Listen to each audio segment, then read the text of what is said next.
Hi there, it's Brian. So welcome to Lesson 0, Getting in Touch with VoiceOver. So before we talk about the theory and mechanics of how low and no vision users can interact with smartphones, especially the iPhone, we kind of need to backtrack a little and talk about just how we can use our sense of touch to interact with smartphones in general. I've had some students who getting an iPhone is their first experience with a smartphone, and to them it feels like a slightly heavy piece of glass, and it's hard to even fathom how you could interact with that with your fingers and get things done. Thankfully, VoiceOver allows us to use a little bit more of our sense of touch and to include our sense of hearing to replace the sense of sight that many of us have now come missing. While there are other methods of interacting with our phone, primarily we use touch to interact with the display screen and to tell our phone what we were trying to do. That's why it's important to go over the very basics of using the touch gestures, and we'll also go over some things that you can do if you're encountering any troubles with interacting with the screen. But before we get into that, I'd like to introduce you to somebody new. Well, that's somebody in a manner of speaking. Right. That's me. Hey there. How's it going? I'm Archer, and I'll be helping Mr. Brian explain a lot of these ideas and concepts throughout the VoiceOver tutorial. Mind you, I'm just reading the scripts that he gives me, so if anything sounds weird, let's, blame the writer, yeah? Oh, and before I forget, there will be several other voices used in this tutorial. You see, well, we sound a lot better than Mr. Fingers over there. Mr. Fingers? Yeah, that's what us chatbots call him. Because, well, you know, he's got fingers, digits, protuberances, the whole setup. All right, I get it. I'm good for being the fingers around here. I will try to be more useful. I'm going to turn this back over to Archer, and he's going to take over with the lesson material. You're going to find that we do this with a lot of our lessons. We have the chatbot deliver the lesson material, and I wrap it up with a demonstration. I really can't wait for you to meet the other chatbots.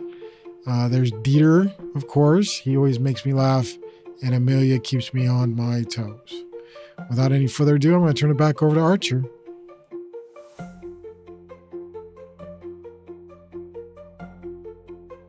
Oh, right, yes, okay. Let's get started. Using alternative finger gestures and accommodations in VoiceOver. All right, mates, listen up. This is an important one.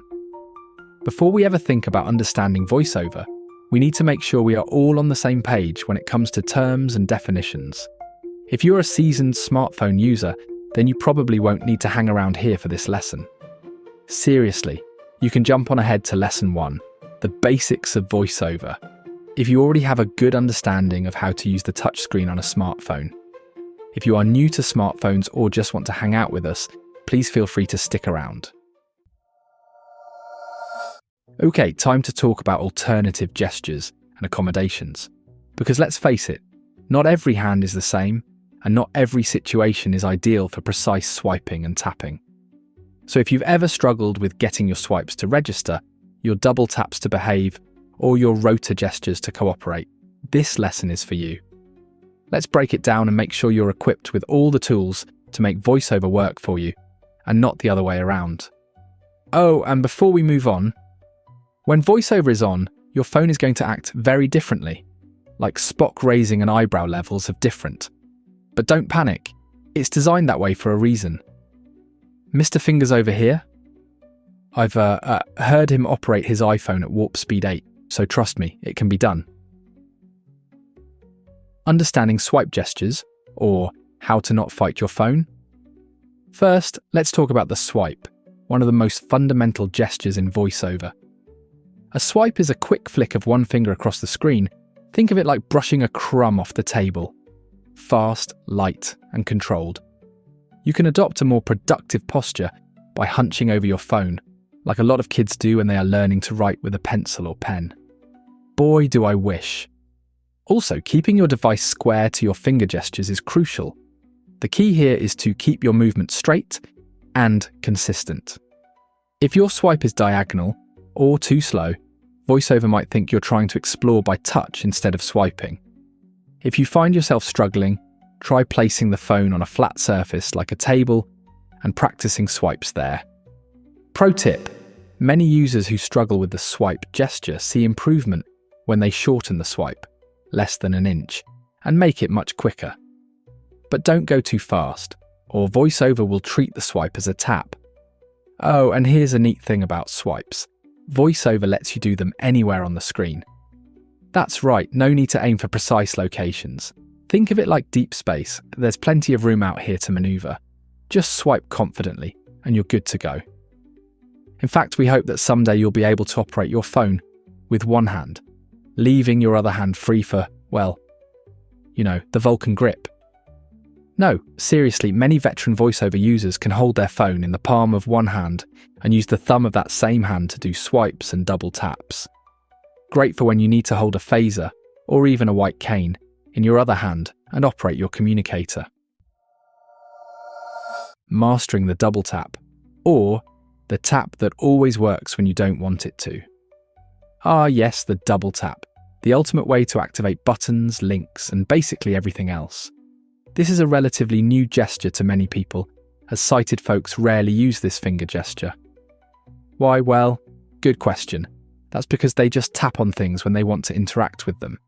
But for those without low or no vision, touching things is how they figure a lot of things out, and that includes smartphones.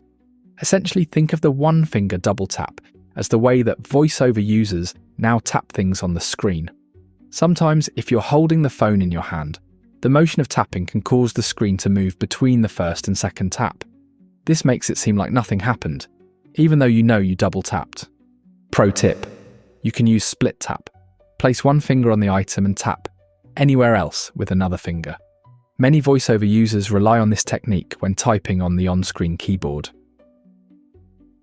The rotor, the gesture that baffles beginners, but you'll love it eventually. The rotor is one of the most powerful tools in VoiceOver, and it's also one of the most frustrating to get right at first, kind of like figuring out proper etiquette in a Klingon spaceport. The standard method is to rotate two fingers like you're turning an invisible dial, but if that's tricky, don't worry, you have options. One alternative method is to use thumbs on either hand, placing the phone down flat. Think of it like twisting the lid off a stubborn peanut butter jar. Live long and prosper. Peanut butter. Pro tip: if you simply can't master the rotor gesture, assign a different action, like a four-finger swipe, instead of the twisty motion. Keeping gestures square to your device, or why tilting your phone might drive you crazy. Your phone expects gestures to be performed in relation to the screen, not your hand position. That means if you tilt the phone, a straight swipe might actually register diagonally. Try keeping your phone flat and square to your hands. A small adjustment could make a huge difference. Also remember that by default, our phone screen tends to rotate between portrait and landscape mode when we turn our phone sideways. VoiceOver will announce when the phone screen changes rotation like that. This is important because if the screen rotates, then the swipes need to be rotated as well. Later, we will talk about how to lock the rotation of the screen so that the swipes remain consistent no matter how we pick up or rotate the phone. If your gestures feel inconsistent, check your phone's angle. It might be working against you. I mean, it would look funny if Spock showed you live long and prosper fingers, but they were pointed the wrong way.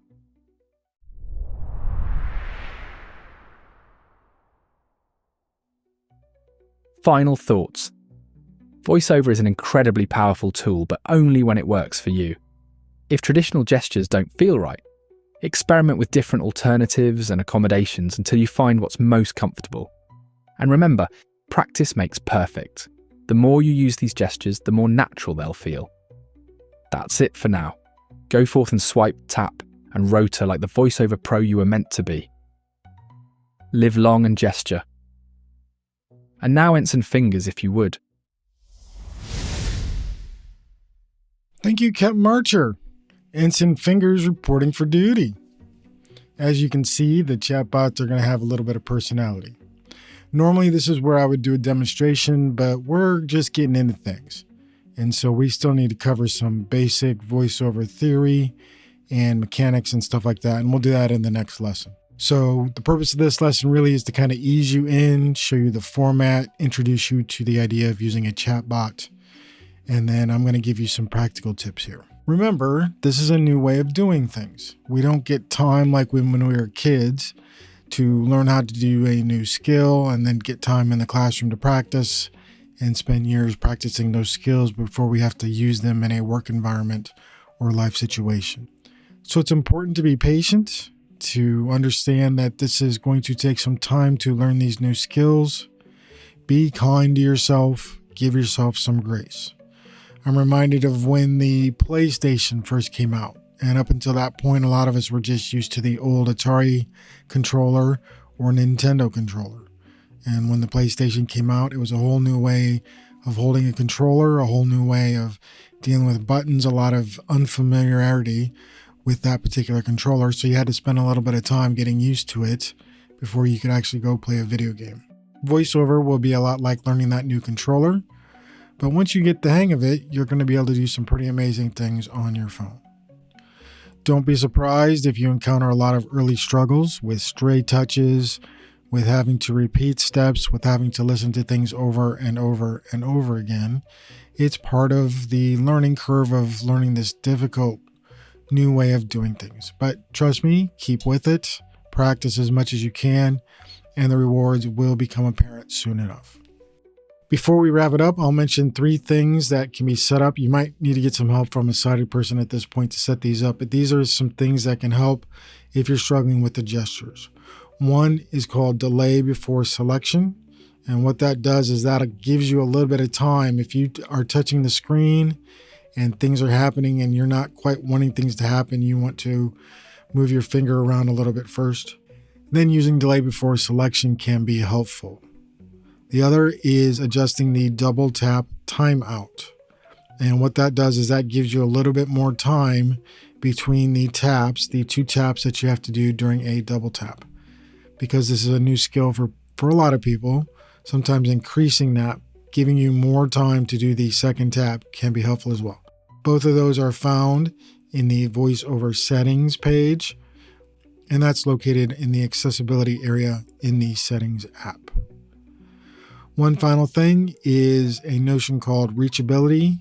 If you hear this sound, that means you've done reachability. And typically what happens is you've done some sort of swiping or sliding with your finger on the home button. And this adjusts the way that the screen presents itself. It's not really helpful for those of us using VoiceOver, so I would recommend turn that off. To do so, you'll have to back up out of the VoiceOver page, back into the main accessibility page, and then go down into touch, the touch settings, and you can find reachability there and you can turn that off. That is all for this lesson. The next lesson is going to dive into VoiceOver theory, and we'll welcome Nova to the show.